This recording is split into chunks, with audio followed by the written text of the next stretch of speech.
भिवंडी तालुका के वल गांव में श्री विठ्ठल रखुमाई मंदिर पर हर वर्ष की तरह इस वर्ष भी वल ग्राम पंचायत व वल गांव के ग्रामस्थ मंडलों द्वारा अखंड हरिनाम महोत्सव का आयोजन दिनांक 22 अप्रैल 2025 से 25 अप्रैल 2025 तक बड़े हर्षोल्लास के साथ किया गया। इस अवसर पर श्री विठ्ठल रखुमाई की अभिषेक, महापूजा, महाआरती, भजन कीर्तन, हरिपाठ, पालखी, काले का कीर्तन, महाप्रसाद सहित विभिन्न कार्यक्रमों का आयोजन किया गया। इस अवसर पर भारी संख्या में मान्यवर व वल गांव के ग्रामस्थ मंडल उपस्थित थे। देवा तुझ्या संगतीमध्ये प्राप्त झाले। मग देवाने विचारलं, तुम्ही पाहिलं नाही असं तुम्हाला मिळालं, तुमच्या जीवनातले सोहळे आनंदाचे झाले, भोग सुखाचे झाले, याचं कारण काय? असं माझ्याकडे तुम्हाला मिळालं काय?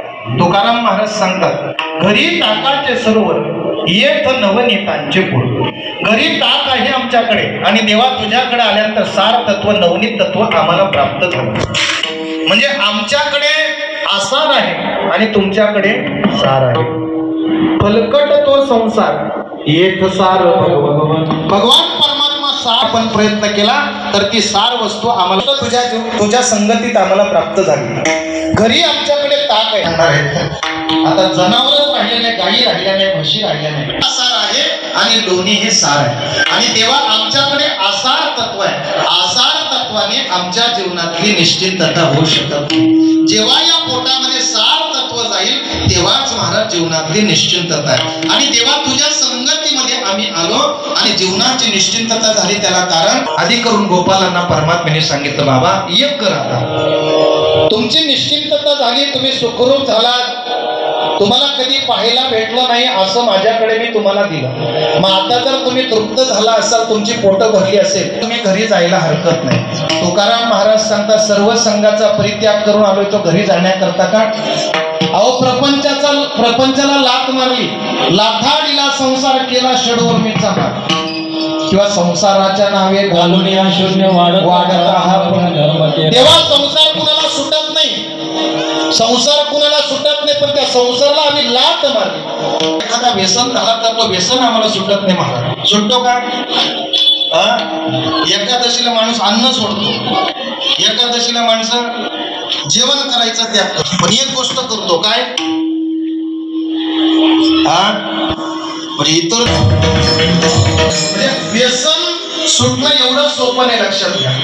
सोपं आहे जसं वासराला काय करा, आता तुकाराम महाराज सांगतात,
चैत्र देवोच्चार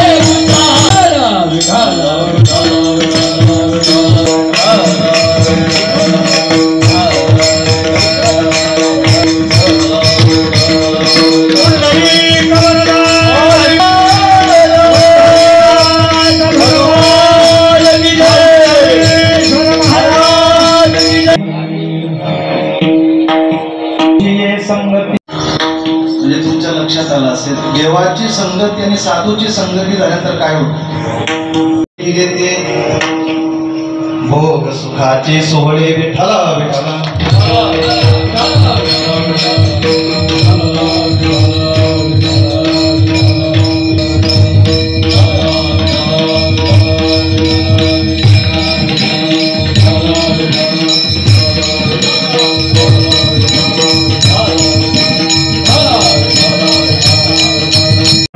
दैत्य लोकांचा पापी जे अभक्त दैत्याचे मातले धरणीसी झाले या पृथ्वी गेली 7वा योग मायेच्या द्वारे योगी रोहिणीच्या गर्भामध्ये उदरामध्ये नेऊन सोडला आणि भगवान परमात्मा 8वा हा अष्टवक्त्याची मूर्ती आणि चतुर्भुज रूपाने त्या ठिकाणी कंस देवकी मातेने सांगितलं, बाळा एवढा जर मोठा 8 वर्षाचा झाला तर कोण गाय कोण सांगणार आहे?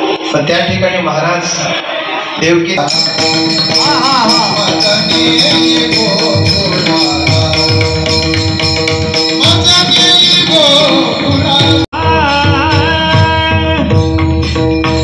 वसुदेव बाबाला सांगितलं, बाबा इथं मला ठेवू नका, इथून उचला नंद बाबाच्या घरामध्ये न्या आणि तिथं मुलगी जन्माला आली, माया जन्माला आली, तिला उचला आणि इकडे आली. माया उपजली तेथे मज ठेवियानी येथे नंदाच्या घराला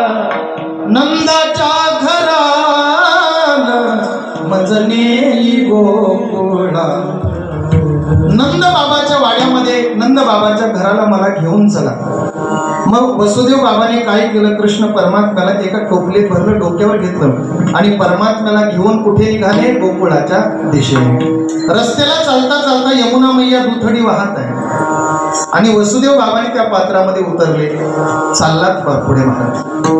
नदी वाढत आहे, पात्र वाढत आहे. तिलाही आतुरता निर्माण झाली भगवान परमात्म्याचं दर्शन करण्याकरता.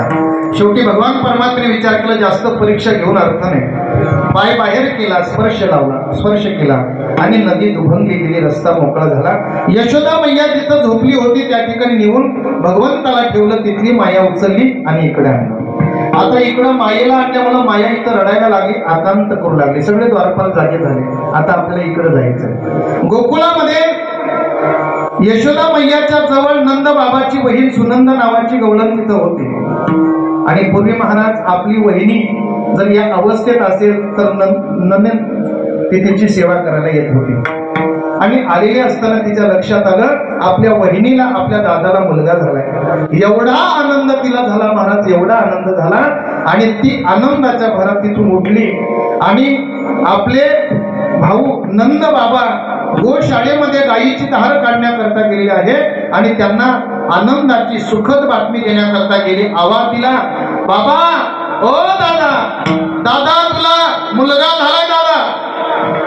नंद बाबांनी एवढाच आवाज ऐकला, आपल्या गळ्यातली 9 रत्नाची माळ काढली आणि सुनंदाच्या गळ्यामध्ये घातली. महाराज किती आनंद, एवढा आनंद त्याला झाला. उतरत्या वयामध्ये झालेला भगवान श्रीकृष्ण होता. खूप आनंद झाला. ही गोष्ट हळूहळू करता करता करता सुरेंद्र अख्ख्या गावात पसरली. कारण ही गोष्ट पहिली माहीत कोणाला झाली होती? सुनंदा नावाच्या गवळणला. म्हणजे एखाद्या स्त्रीला एखादी गोष्ट गावातली माहीत झाली तर शेवटच्या टोकापर्यंत पोहोचवायला तिला जायची गरज नाही.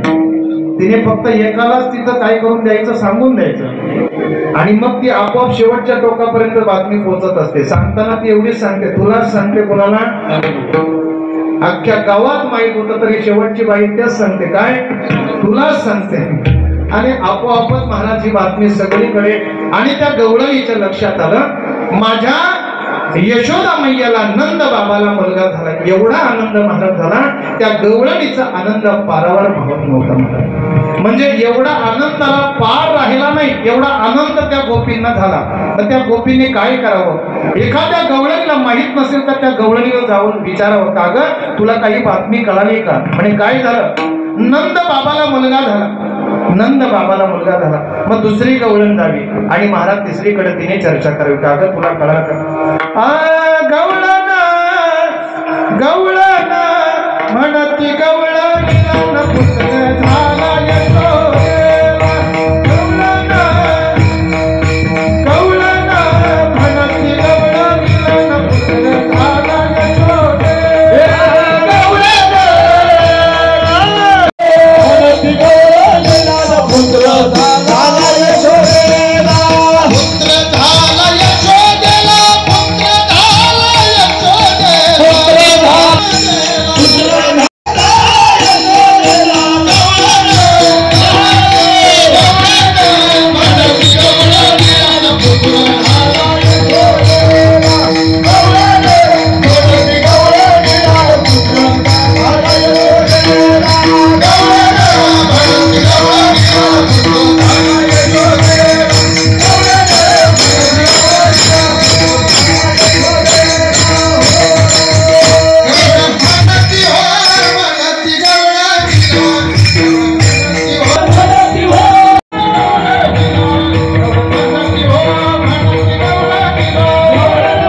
तुका बडे हाती तुका बडे हाती ठोका आणि गावले गेले कान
Yo,